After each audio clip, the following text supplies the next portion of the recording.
السلام علیکم ورحمۃ اللہ وبرکاتہ. الحمد للہ رب العالمین والعاقبۃ للمتقین والصلاۃ والسلام علی رسولہ الکریم.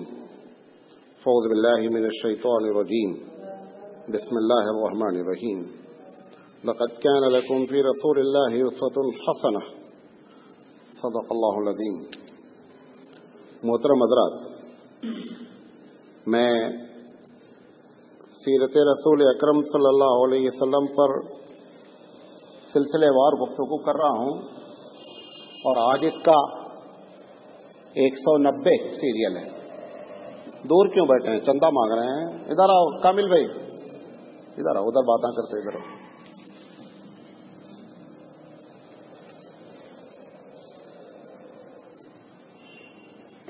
ہم بات یہ کر رہے ہیں کہ اللہ کے رسول صلی اللہ علیہ وسلم نے امت کی تربیت کس انداز میں کی. تو آپ نے حقوق کی نشاندہی کی، اہم کی تو سب کی، ہم اس میں سے مختصراً آپ کے سامنے بیان کیے. اور دوسری چیز جو اخلاقی تربیت تھی وہ آپ نے کس انداز میں کی، اس پر ہم بات کر رہے ہیں. تو آج ہم بات کرنا چاہتے ہیں کہ اللہ کے رسول صلی اللہ علیہ وسلم نے اپنی امت پر خاص توجہ دی کہ آپس میں ایک دوسرے کے ساتھ رحم اور شفقت ہونی چاہیے، مرسی ہونی چاہیے.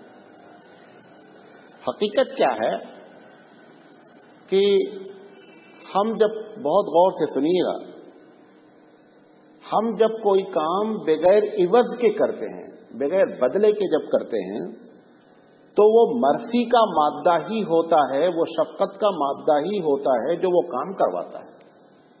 نہیں سمجھے میری بات؟ ہم اگر کسی کی مدد کر رہے ہیں بغیر کسی بدلے کے، تو وہ کام کرانے میں جو چیز ہم کو ابھاری ہے وہ کیا ہے؟ وہ اصل رحم ہے. اگر ہمارے اندر رحم کا مادہ نہیں ہوگا تو ہم جو ہے وہ کام نہیں کر سکتے ہیں. ایک چیز. جو دوسری چیز اس کام کے لیے ابھارتی ہے، جو سبب بنتی ہے، وہ یہ ہے کہ ہم اس کام کے ذریعے اللہ سے بدلہ چاہتے ہیں. یہ دوسری وجہ ہوتی ہے. وہ نتیجہ ہے، لیکن اگر آدمی رحم دل نہیں ہوگا تو اس کا نتیجہ یہ نکلے گا کہ کوئی بھی بھلائی بغیر عوض کے نہیں کرے گا. اب ایک ڈاکٹر ہے، اگر جتنا زیادہ ڈاکٹر رحم دل ہوگا اتنا وہ بہترین علاج کرے گا. جتنا وہ کامرشل ہوگا اتنا زیادہ وہ چوسے گا. ایک ایسی جگہ سے ڈاکٹر پیسہ لے جہاں پہ ٹھیک ہے پیسہ والا آدمی ہے. اب اس وقت پورا یہ ڈپارٹمنٹ، حالانکہ زمانہ تھا کہ یہ ڈپارٹمنٹ بڑا ہی مرسیفل ڈپارٹمنٹ تھا، اب اس وقت کمپلیٹ کیا ہے، یہ کامرشل ہے. اس کی دو وجہ ہیں. جس جاب کو حاصل کرنے میں رشوت اور پیسہ زیادہ ہو جاتا ہے اس میں مرسی ختم ہو جاتی ہے،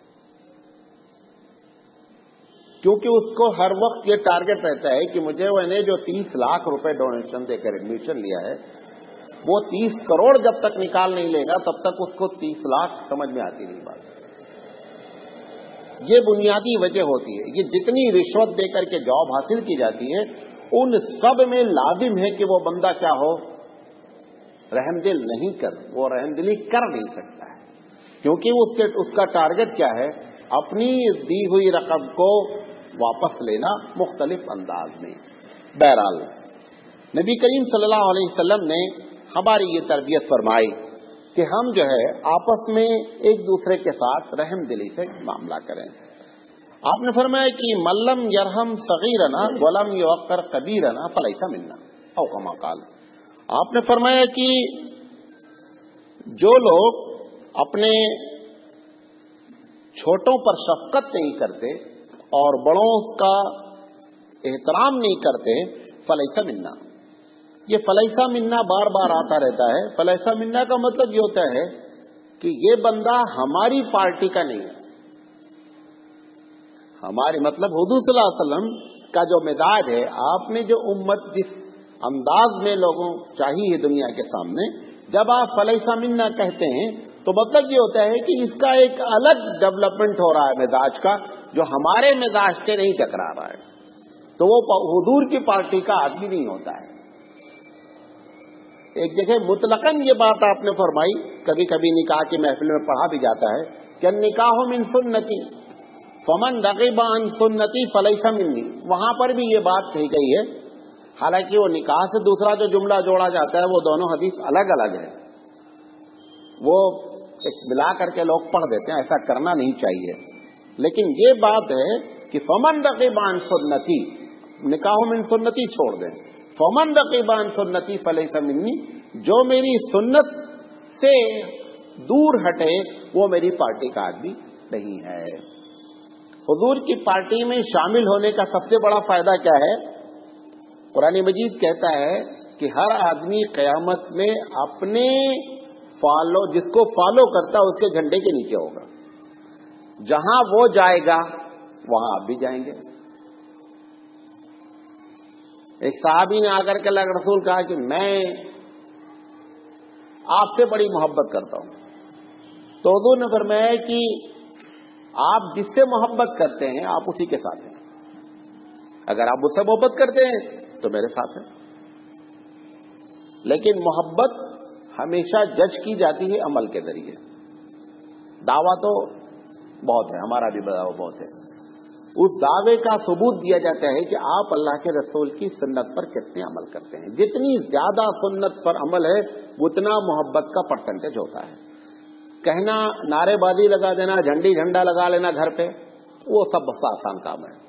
جتنے لوگ جھنڈا لگاتے پہلا کام یہ کرتے فجر کی نماز میں نہیں آنے گئے، وہ جھنڈا ہی تو بچائے گا۔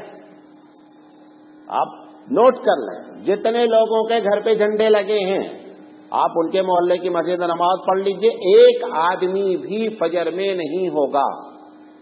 دعویٰ کیا ہے؟ صاحب ہم سب سے بڑے عاشق رسول ہیں۔ عاشق رسول کا مطلب یہ ہوتا ہے کہ اپنی زندگی کی ابتدا کرے رسول کی سنت سے، اللہ کی فرما برداری سے، تب تو حقیقت میں وہ عاشق رسول ہے، ورنہ انگلی کٹا کے مجنوں بہت سے لوگ ہوتے ہیں، اصل مجنوں کم ہی پائے جاتے ہیں۔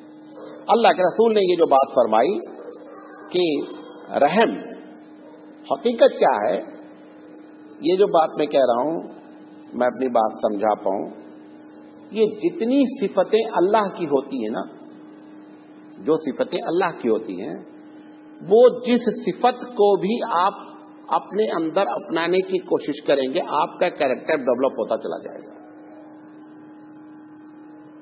یہ ساری صفت کس کی ہے؟ یہ ایک الگ بات ہے کہ اللہ کے لحاظ سے وہ اللہ کی صفت ہے، جیسے حدیث ہے، اللہ کے بخاری کی حدیث ہے کہ آپ نے فرمایا کہ پوری رحمت کو، شفقت کو، مرسی کو ہم نے 100 حصے میں تقسیم کیا۔ اللہ کہتا ہے 100 میں سے 99 تو میں نے رکھی۔ کس نے؟ اللہ نے۔ ایک کو ہم نے پوری دنیا کے ساری مخلوق کو دیا ہے۔ وہ جو آپ شفقت دیکھتے ہیں، ایک گائے اپنے بچے کو چاٹ رہی ہے، ایک ماں اپنے بچے کو پیار کر رہی ہے، ایک باپ اپنے بچے کو سر پہ بٹھائے ہوئے، وہ 1% پہ پوری دنیا چل رہی ہے، آدم سے لے کر قیامت تک۔ اللہ کہتا ہے، بخاری کی روایت ہے کہ اس 1% کیا نتیجہ ہے۔ اب یقینی بات ہے کہ جس کے پاس 99% ہے اس کی شفقت کا کیا عالم ہوگا۔ اس کی شفقت اگر نہیں ہو اتنی، ہم اسٹارٹ لیتے ہیں صبح کس سے؟ اللہ کی نافرمانی سے۔ اسٹارٹنگ صبح جب اٹھتے ہیں تو سب سے پہلا کام کیا کرتے ہیں؟ فجر کی نماز چھوڑتے ہیں، اسٹارٹنگ لیتے ہیں۔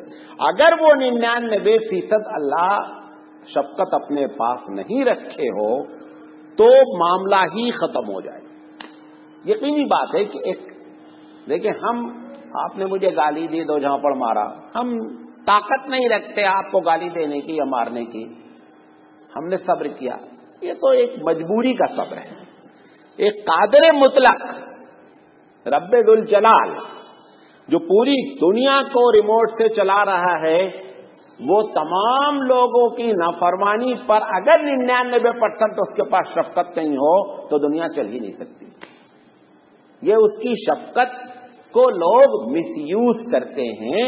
پھر وہ کہتا ہے کہ وہ املی لہم من کیدی متین، میں ڈھیل بہت دیتا ہوں لیکن پکڑتا ہوں تو بڑا ٹائٹ.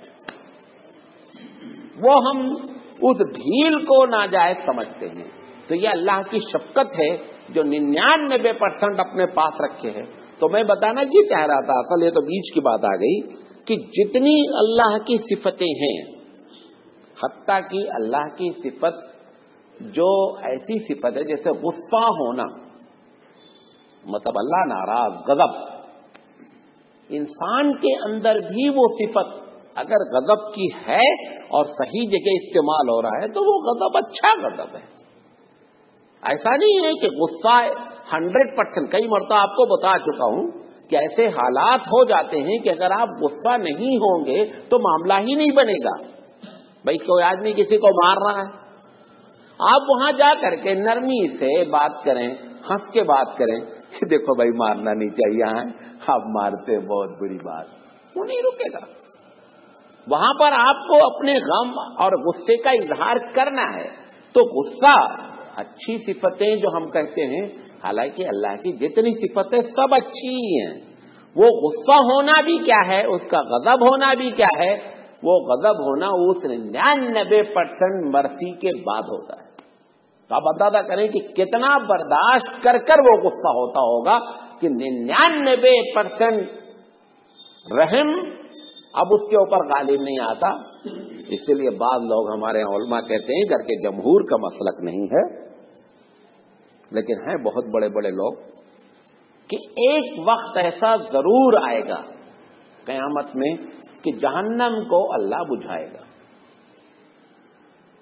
حالانکہ قرآن کی بہت سی آیتیں ان کے خلاف ہیں، لیکن ایک طبقہ علماء کا ہمارے پاس شروع سے لے کر آج تک وہ کہتا ہے کہ اللہ کی رحمت جو 99 ہے، وہ 99 رحمت ایک دن ضرور اس جہنم پر کیا آئے گی، غالب آئے گی اور جہنم کو بجھا کے چھوڑے گا وہ. لیکن جمہور کا مسلک یہ ہے کہ جہنم ابدی ہے. واللہ اعلم بالصواب. تو ہم آپ کو بتانا یہ چاہتے ہیں کہ جو اللہ کی صفتیں ہوتی ہیں، جب وہ بندہ اپنے اندر اس صفت کو داخل کرتا ہے، یہ ہم جتنی باتیں کر رہے ہیں سب تقریباً رب کی صفتیں ہیں. رب کی صفت رب کے لحاظ سے ہے. بندے کا بہت معمولی سا آپ کو بتایا نا کہ وہ 1% میں پوری دنیا چل رہی ہے. تو بندہ جب اس رحم کو اختیار کرتا ہے تو اللہ تعالیٰ بہت خوش ہوتا ہے، کیونکہ یہ اس کی صفت ہے. اچھا، رحم کھانا ان لوگوں پر خاص کر جو معاشرے میں پریشان ہیں، جن کا معاشرے میں ویلو کم ہے. مثال کے طور پر بچہ ہے، بچہ ہر لمحے چاہتا ہے کہ اس کے ساتھ معاملہ کیسا کیا جائے، رحم کا معاملہ کیا جائے.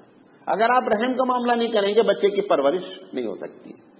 سوسائٹی میں جو عورتوں کے ساتھ برتاؤ ہے، سب سے زیادہ دوسرے نمبر پر وہ مستحق ہیں کہ ان کے ساتھ رحم اور شفقت کے ساتھ معاملہ کیا جائے. ہم اتنے حقوق بیان کرتے ہیں سب کچھ، اس کے باوجود بھی دنیا میں آج بھی عورت کے ساتھ بہت زیادتی ہوتی ہے، اس میں کوئی دو رائے نہیں ہے. اچھے خاصے پڑھے لکھے لوگ بیوی کو مار دیتے ہیں. حیرت ہوتی ہے اللہ کے رسول کے. آپ اندازہ کریں کہ 1450 سال پہلے اللہ کے رسول نے حیرت ظاہر کی، جبکہ بیوی کو ذبح بھی کر دیتے تو کوئی بات نہیں تھی. اس وقت آپ نے مارنے پر حیرت ظاہر کی کہ مجھے حیرت ہوتی ہے کہ لوگ اپنی بیوی کو کیسے مار دیں. پھر آپ نے فرمایا کہ اسی کو مارنا ہے پھر اسی کو پیار کرنا، یہ دونوں چیزیں کیسے ہو جاتی ہے اکٹھا؟ عجیب بات ہے. آپ نے حیرت کا اظہار فرمایا. تو شریف سب سے بزدل شخص وہ ہوتا ہے جو بیوی پر ہاتھ اٹھاتا ہے. بہت زیادہ مردانگی ہے کہ جا کر پہلوان سے لڑ کے دیکھو مزہ آئے. ایک ایسی ذات سے جو خود کمزور پیدا ہوئی ہے، اس سے آپ ہاتھ ملا رہے ہیں. برے ہاتھ ملانا تو جاؤ میدان میں اترو، دیکھو پھر مزہ چیک کیسا آتا ہے. تو یہ بزدلی کی علامت ہے. تو بچے پر رحم، عورت پر رحم. پھر تیسری چیز اللہ کے رسول نے اس کو بیان فرمائی، غلاموں پر رحم. یہ بھی بیچارہ سوسائٹی میں ایک ایسی مخلوق جس کا کوئی پرسان حال نہیں، خیر اس وقت غلام نہیں ہے. چوتھی چیز جانوروں پہ رحم. یہ وہ لوگ ہیں جو خود سے اپنے آپ کا ڈیفنس کرنے میں قادر نہیں ہیں، یہ ہر وقت ہماری رحم کے محتاج ہیں، لہذا ان کے ساتھ اللہ کے رسول نے اسپیشل رحم کی بات فرمائی۔ پھر والدین جب بوڑھے ہو جائیں ان پر خاص رحم، اور اس رحم کے بدلے میں اللہ نے اتنی بڑی بات فرما دی اپنے رسول کی زبان سے۔ آپ نے فرمایا کہ مجھے حیرت ہے کہ کسی کے والدین یا کوئی دو میں سے ایک بوڑھا ہو گیا اور وہ بندہ ان کی خدمت کر کے جنت نہیں کیا، مجھے بڑی تعجب کی بات ہے۔ ٹکٹ اس کے گھر میں تھا، وہ ٹکٹ لے نہیں سکا، تو چونکہ جب وہ بوڑھے ہو جاتے ہیں تو ایسی شکل میں اب وہ زیادہ کس بات کے محتاج ہیں کہ ان کے ساتھ رحم اور شفقت سے بات کی جائے۔ یہاں تک کہ قرآن مجید نے کہا، وہ تو بوڑھے کے علاوہ بھی بات ہے کہ وَلَا تَقُل لَّهُمَا أُفٍّ، کہ ان سے اف تک مت کہو۔ کوئی بات ان کی ایسی ہے جو آپ سمجھ رہے ہیں کہ ہمارا اس میں نقصان ہو جائے گا، جواب نہیں دیں، اپنا جو کرنا وہ کر لیں، وہ ایک الگ مسئلہ ہے، لیکن زبان سے کہنا، الٹ کر جواب دینا، یہ ایک دم ناممکنات میں سے ہماری لسٹ میں ہونی چاہیے۔ جو احترام اللہ کے رسول نے اپنی امت کو والدین کے بارے میں ان کے ساتھ رحمت اور شفقت کی بات فرمائی ہے۔ نبی کریم صلی اللہ علیہ وسلم نے فرمایا، غالباً بخاری یا مسلم کی روایت ہے کہ من لا یرحم ولا یرحم، جو رحم نہیں کرتا تو پروردگار عالم بھی قیامت میں اس کے ساتھ رحم کا معاملہ نہیں فرمائے گا کہ اس بندے نے ہماری اس صفت کا وہاں پر بھی استعمال نہیں کیا، لہذا میں اس صفت کا اب یہاں پر استعمال نہیں کروں گا۔ رسول اکرم صلی اللہ علیہ وسلم کی اگر آپ زندگی دیکھیں، اس کے پہلے بھی یہ بات آپ کے سامنے آئی ہے غالباً کہ پوری زندگی میں آپ نے اپنی ذات کے لیے کسی سے بدلہ نہیں لیا۔ جب کبھی بدلہ لیا، جب کبھی بد دعا دی تو مسلم امت کے لیے، اسلام کے لیے بدلہ لیا گیا ہے، لیکن اپنی ذات کے لیے آپ نے کبھی بدلہ۔ وہ سب کی وجہ کیا ہے؟ کیونکہ آپ سب سے زیادہ رحم دل۔ قرآن مجید نے کسی بھی نبی کے ساتھ غالباً یہ بات نہیں کہی ہے جو اللہ کے رسول کے ساتھ کہی ہے کہ یہ وہ نبی ہے جو بڑا ہی رحیم ہے، بڑی رحمت والا ہے، اپنی اس صفت کے ساتھ اس نے استعمال کر دیا ہے کہ یہ نبی۔ اور پھر قرآن مجید نے دوسری جگہ پہ رحمت للعالمین کہا ہے کہ یہ سب سے زیادہ رحمت والے نبی ہیں، لہذا ہم اس کے امتی ہیں، ہم کو چاہیے کہ ہم بھی اس صفت سے دو چار ہوں اور کوشش یہ کریں کہ اپنی عملی زندگی میں اس کو اپنائیں۔ یہ بات رحم کے بارے میں۔ پھر سوسائٹی میں جو بڑی اہم خوبی امت میں اللہ کے رسول چاہ رہے ہیں، وہ چاہتے ہیں کہ عدل اور انصاف ہو، مزاج میں عدل اور انصاف ہو۔ عربی میں عدل کے تو اصل معنی ہوتے ہیں کہ دو چیز کو ایگزیکٹ برابر تقسیم کر دینا، نہ ادھر ڈنڈی مارنا نہ ادھر ڈنڈی مارنا، اس کا نام کیا حقیقت میں عدل، یعنی برابر سرابر کرنا۔ اللہ کے رسول صلی اللہ علیہ وسلم، یہ بھی اللہ کی صفت ہے، یہ بھی عدل کرنا بھی کس کی صفت ہے؟ اللہ کی صفت ہے۔ یہ جو عدل کا معاملہ ہے، یہ اس میں سماجی زندگی بھی ہے، اس میں معاملات بھی ہیں، اس میں قانون بھی ہے۔ تین چیزیں بنیادی طور پہ ہیں۔ دوسرا کہ بندہ کب ناانصافی کرتا ہے، اس کی کیا وجہ ہے، وہ بھی بیان کرتا ہوں۔ اللہ کے رسول صلی اللہ علیہ وسلم نے جو سماجی زندگی میں، سید سلیمان ندوی ان سب چیزوں پر بہت اچھا لکھتے ہیں۔ سید سلیمان ندوی رحمۃ اللہ علیہ کہتے ہیں کہ سماجی زندگی میں سب سے زیادہ ناانصافی مرد کرتا ہے، وہ مرد جس کی ایک سے زیادہ بیویاں ہیں، سب سے زیادہ ناانصافی وہ کرتا ہے۔ قرآن مجید نے ایک جگہ کہا ہے کہ اگر تم انصاف نہیں کر سکتے فَإِن لَّمْ تَعْدِلُوا فَوَاحِدَةً، اگر اے مردوں تمہیں شادی کا شوق ہے شادی کرو، لیکن اگر تم یہ سمجھتے ہو میں انصاف نہیں کر سکتا فواحدتاً، تو ایک پر ہی ڈیپینڈ رہو۔ ایک دوسری جگہ قرآن مجید نے کہا ہے کہ تم ہرگز انصاف نہیں کر سکتے۔ یہ ایک الگ بات ہے کہ میں منع نہیں کر رہا ہوں کہ دوسری شادی نہیں کرو، لیکن اللہ نے لن کا لفظ استعمال کیا ہے کہ لن تعدلا، تم ہرگز انصاف نہیں کر سکتے۔ مولانا تھانوی جیسا آدمی، ان کے بھی دو بیوی تھے مولانا تھانوی کی، مولانا تھانوی علیہ الرحمہ نے آخر میں لکھا، لیکن میں آپ کو نصیحت کرتا ہوں کہ بابو دوسری شادی نہیں کرنا۔ اللہ کے رسول سے زیادہ انصاف پسند کون ہوگا؟ اللہ کے رسول خود اللہ کے دربار میں دعا کرتے ہیں کہ اے پروردگار عالم، اگر میرا دل کبھی کسی بیوی کی طرف مائل ہو جائے تو دل کے میلان کی بنیاد پر ہمارا مواخذہ نہیں کیجیے گا، پکڑیے گا نہیں۔ دل پر جو فزیکلی برابری ہے سامان، یہ اس میں تو کوئی سوال ہی نہیں اٹھتا رسول سے، لیکن دل بندے کے کنٹرول میں نہیں رہتا ہے، لہذا دل ادھر ادھر جا سکتا ہے۔ سب سے زیادہ ایشیا کے یہ کنٹری جس میں ہم لوگ رہتے ہیں، اس میں تو 99.9% انصاف ہوتا ہی نہیں ہے۔ بڑے بڑے علماء سے لے کر کے جوہلا بیچارے کیا، وہ تو چھوڑو، علماء جتنے ہیں جو شادی کیے ہوئے ہیں، ایک بھی آج تک ایسا نہیں ہے کہ دو بیوی رکھے اور دونوں بیوی بولیں گے نہیں صاحب یہ بہت اچھا آدمی ہے، ہوتا ہی نہیں ہے۔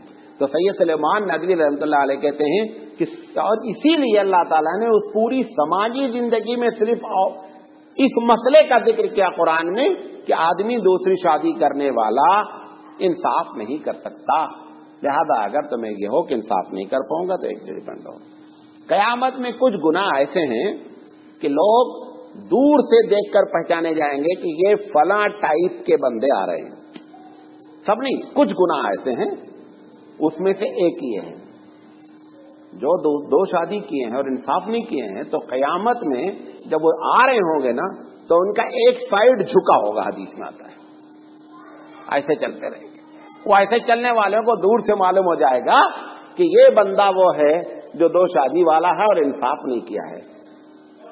دو ایک گناہ کے بارے میں اور بھی ہے، مجھے اس وقت یاد نہیں آ رہا ہے، لیکن قیامت میں کچھ ہی گناہ ایسے ہیں کہ ان کا سائن آدمی کے باڈی پر ظاہر ہوگا کہ یہ بندہ جو ہے وہ انصاف نہیں کیا ہے۔ تو سب سے پہلی چیز کہاں انصاف کرنا ہے؟ سماجی زندگی میں۔ تو ایک تو ہو گئی بیوی، دوسری ناانصافی کہاں ہوتی ہے؟ بچوں کے ساتھ ہوتی ہے۔ ایک تو یہ ہوتا ہے گھر میں 4 بچے 5 بچے 10 بچے ہیں، کسی ایک بچے کی طرف ماں باپ کا میلان دلی زیادہ ہوتا ہے۔ اچھا، اب دلی میلان تو آپ کے کنٹرول میں نہیں ہے، لیکن اب آپ بازار گئے، چپکے سے ایک چاکلیٹ لیا، گھر میں 5 بچے ہیں، جس کو چاہتے اس کو بلایا، دھیرے سے پکڑا دیا، یہ تو گناہ ہو گیا۔ لہذا سماجی زندگی میں جو دوسرا ہوتا ہے وہ کس کا ہوتا ہے معاملہ؟ بچوں کا۔ یہ چاکلیٹ کی بات کی، آج کل پراپرٹی کے معاملے میں ہوتا ہے۔ ایک بچے کے نام ابا نے جو ہے وہ پلاٹ لکھ دیا ہے، ابا تو مر گئے اور سکون یہاں غارت کر گئے، 2 بھائی لڑ رہے ہیں۔ بھائی اگر پلاٹ کرنا ہی ہے تو آپ ایسا کریں، سب کے نام کریں۔ اللہ کے رسول صلی اللہ علیہ وسلم کے پاس ایک ایسا کیس آیا، ایک صاحب نے اپنے بچے کو کچھ پراپرٹی دے دی، بیوی نے کہا کہ اللہ کے رسول کو اس پر گواہ بنا لو۔ وہ دوسری بیوی تھی، پہلی بیوی کا بچہ دوسرا تھا، وہ ہوشیار تھی، اس نے کہا اللہ کے رسول اگر اس پر سیل مار دیے تو یہ صحیح بات ہو جائے گی۔ وہ گئے صحابی، کہا کہ اللہ کے رسول میں ایک کوئی باغ تھا غالباً، یہ فلاں بچوں کو میں گفٹ کرنا چاہتا ہوں، اس پر آپ گواہ رہیے۔ تو دونوں نے فرمایا تمہارے اور بھی بچے ہیں؟ کہا بچے تو اور بھی ہیں۔ کہا سب کو ایسے باغ دیا ہے؟ کہا نہیں۔ کہا اس کو دے دیں؟ کہا میں ظلم پر گواہی نہیں دیتا ہوں، میں ظلم پر گواہی نہیں دیتا ہوں۔ لہذا یہ دوسرا عدل ہم کو سماجی زندگی میں کس میں؟ بچوں کے سلسلے میں۔ اب ہوتا کیا ہے، معاملہ کہاں خراب ہوتا ہے؟ مثال کے طور پر شادی سے عموماً 20 سال کے اندر بچے پیدا ہوتے ہیں۔ اب پہلے 2 بچہ ہوا، آپ نے پلاٹ 2 کے نام کر دیا، اب اس کے بعد تیسرا پیدا ہو گیا، اب وہ تیسرا پیدا ہو گیا، اب آپ کی پوزیشن ہی نہیں ہے کہ تیسرا پلاٹ خرید سکے، یہاں پر آ کر گڑبڑی ہوتی ہے۔ گڑبڑی ساری یہاں پر آ کر، ایسا نہیں ہوتا کہ پہلے دن ناانصافی کرتا، پہلے 2 بچے ان کے نام کر دیا، اب سوچا چلو اگر خدا نہ خواستہ، پہلی بات تو سوچتا ہی نہیں ہوتا، میں بتا رہا ہوں سوچتا ہے کہ اگر تیسرا ہو گیا تو اس کے نام بھی پلاٹ کر لیں گے، وہ اس کے دماغ ہی میں نہیں رہتی بات، وہ سمجھتا ہے کہ انویسٹ کر رہے ہیں ان کے نام کر دیں۔ اچھا، اب اگر خدا نہ خواستہ ایسا ہو گیا ہے، کسی بھائی کے نام ہو گیا ہے، تو شریف مسلمان بھائی کی ہونی چاہیے کہ اگر ابا کو گناہ سے بچانے کے لیے ان کی زندگی میں اس کا نام ڈلوا دے۔ اگر صحیح مان بھائی ابا نے کس کے لیے کیا ہے؟ ابا نے آپ کے لیے کیا نا، تمہاری وجہ سے ابا گنہگار ہوں، اچھی بات تو نہیں ہے نا. لہٰذا ابا کو گناہ سے بچاؤ، اور اس کے بچانے کا طریقہ کیا ہے کہ جس بھائی یا بہن کے نام اس میں نہیں کیا گیا ہے آپ اس کا نام اس میں شامل کرا دیں، تاکہ ہمارے ابا جو ہمارے لیے گناہ کریں گے اس سے بیچارے بچ جائیں. زیادہ تر تو لوگ دوسروں کے لیے گناہ بھگتیں گے قیامت میں، بیوی کے لیے، بچوں کے لیے، بہت سے ایسے گناہ وہاں آئیں گے. وہ چاہیں گے کہ جن کے لیے میں نے کیا ہے کاش یہ معاملہ ہو جائے، لیکن کوئی کسی کا ساتھ قیامت میں دے گا نہیں. بہت مرتبہ باتیں آپ کے سامنے کر چکا ہوں. تیسرا انصاف، جہاں پہ جوائنٹ فیملی ہوتی ہے وہاں پر بڑا مسئلہ ہوتا ہے. یہ جو عدل کی بات کہی جا رہی ہے، جوائنٹ فیملی سسٹم جہاں بھی ہے وہاں انصاف میں بہت زیادہ پرابلم ہے. کبھی وہ بڑا بھائی ہوتا مثال کے طور پر، اب وہ چاہتا ہے کہ سب کو لے کر کے چلیں، کبھی بیچارہ ادھر سیٹی مارتا ہے، کبھی ادھر مارتا، وہ ریفری بنا رہتا ہے بیچ میں. اماں کو بھی خوش کرنا ہے، چھوٹے بھائی کی بیوی کو بھی خوش کرنا ہے، اپنی بیوی کو بھی خوش کرنا ہے. اب 3 4 کو خوش کرنا ایک بہت بڑا مسئلہ ہے. اب اس کا طریقہ کیا ہے؟ گرچہ آپ کو پسند نہیں ہے لیکن بتا رہا ہوں. اس کا طریقہ یہ ہے کہ اگر جوائنٹ ہی رہنا ہے تو گھر اس طریقے سے ہو کہ ایک دوسرے کا انٹرفیئر نہیں ہو. کم سے کم ہر آدمی کا کمرہ ایسا نکلنے ڈالنا ہے کہ دوسرا والا اس میں سے انٹرفیئر نہیں کرے. ہوتا ہے کبھی ایسا گھر میں ہو جاتا ہے کہ پرابلم ہوتی ہے کہ اکٹھا ہی رہنا ہے، لیکن جیسے ہی طاقت ہو ویسے ہی کیا کرنا چاہیے، گھر الگ کر لینا چاہیے. جوائنٹ فیملی سسٹم کوئی اسلامی سسٹم نہیں ہے، اسلام اس کو پسند نہیں کرتا ہے. میں اپنے گاؤں کی مثال دیتا ہوں. 130-35 گھر ہیں. پچھلے 40 سال کا ریکارڈ ہے کہ ایک ہی بھائی ایسا ہے 40 سال میں میری زندگی میں کہ وہ دونوں بھائی ایک ساتھ رہے اور مر گئے، الگ نہیں ہوئے. بقیہ سب کو الگ ہونا ہے. کب کیسے الگ ہونا ہے؟ لڑ کے الگ ہونا ہے. جب دشمنی ہو جائے گی، بدگمانی ہو جائے گی، حسد پیدا ہو جائے گا، اس کے بعد دونوں الگ ہونا ہے. اس سے بہتر یہ ہے کہ اس سے پہلے اسلامی سسٹم کے لحاظ سے سب لوگ، اس میں کیا ہوتا، محبت بھی قائم رہتی، ایک دوسرے کو کوآپریشن بھی قائم رہتا. ایسے اچھا اس میں جب جوائنٹ فیملی سسٹم رہتا ہے ہر آدمی چاہتا ہے کہ میرا اکاؤنٹ بیلنس زیادہ ہوتا رہے اور بھائیوں کو پتہ نہیں چلے، سب ایک چکر میں لگے رہتے ہیں. اور اس کی وجہ سے ہر ایک دوسرے، اب ایک بدگمانی کرنا خود گناہ ہے. اب حالانکہ ہو سکتا ہے کہ بھائی بیچارہ نہیں کر رہا ہو ایک، لیکن نہیں، وہ کچھ نہ کچھ چکر ضرور ہے. اب وہ پلاٹ لیں گے تو کسی کو پتہ نہیں چلنا، اپنے نام لے لیا، وہ ایک دوسرا پھر مسئلہ شروع ہو جائے گا. لہٰذا یہاں پر بھی جو ہے وہ بہت زیادہ عدل کی ضرورت ہوتی ہے. تو بیوی کے درمیان، بچوں کے درمیان، جوائنٹ فیملی سسٹم کے درمیان. میں نے ایک تقریر کی ہے، ابھی نیٹ پہ دیکھیے گا، مشترکہ خاندانی نظام اور اسلامی سسٹم. پاکستان کے ایک صاحب نے وہ تقریر سنی نیٹ سے. آپ کو معلوم ہے 10,000 CD بنا کے انہوں نے اس کو تقسیم کیا. انہوں نے کہا کہ مولانا یہ تو بہت بڑی بلا ہے، اس کو تو سب کو پہنچنا چاہیے یہ بات. اعظم گڑھ کے ایک صاحب نے 5,000 اس کے کیسٹ، اس وقت کیسٹ چلتے تھے، 20 سال پہلے کی بات بتا رہا ہوں، پورے لوگوں کو اعظم گڑھ میں، اور اعظم گڑھ میں تو یو پی میں تو یہ بہت بری بلا ہے نا، خاص کر اس میں اعظم گڑھ، جونپور، کیونکہ ان کا ایک بہت بڑا طبقہ باہر رہتا ہے. بھیا بڑے کما رہے ہیں، چھوٹے بھیا گھر پہ ہیں، کھیتی کرا رہے ہیں. اب چھوٹے بھیا کو پیسہ بھیجا، چھوٹے بھیا نے اپنے نام پراپرٹی بنا لی، 20 سال کے بعد واپس آئے، سمجھے سب کی ملے پراپرٹی. جب جا کر کے اتارا نکالا تو ان کا نام ہی نہیں، سمجھے. اب پرابلم شروع ہو گئی. ایک بڑی پرابلم اس طریقے سے ہوتی ہے. بہرحال اس میں اگر اب جوائنٹ فیملی میں رہ رہے ہیں تو اس کو چاہیے کہ عدل اور انصاف کا دامن ہاتھ سے نہیں چھوڑنا چاہیے.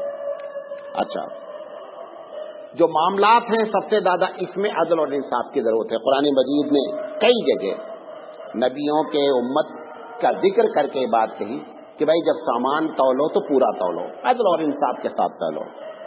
معلوم نہیں یہاں ہم لوگوں کے علاقے میں پہلے تو خیر بہت زیادہ، اب تو الیکٹرانک کیا کرتا تھا، وہ جو ترازو ہوتی تھی اس کے نیچے جو ہے نا وہ چمبک لگا کے کوئی چیز رکھتا تھا، وہ وزن پکڑ لیتا تھا اور بیچتا رہتا تھا، سال اسی طریقے سے وہ ڈنڈی مارتا رہتا تھا. معاملات میں ہر لحاظ سے عدل ہونا چاہیے.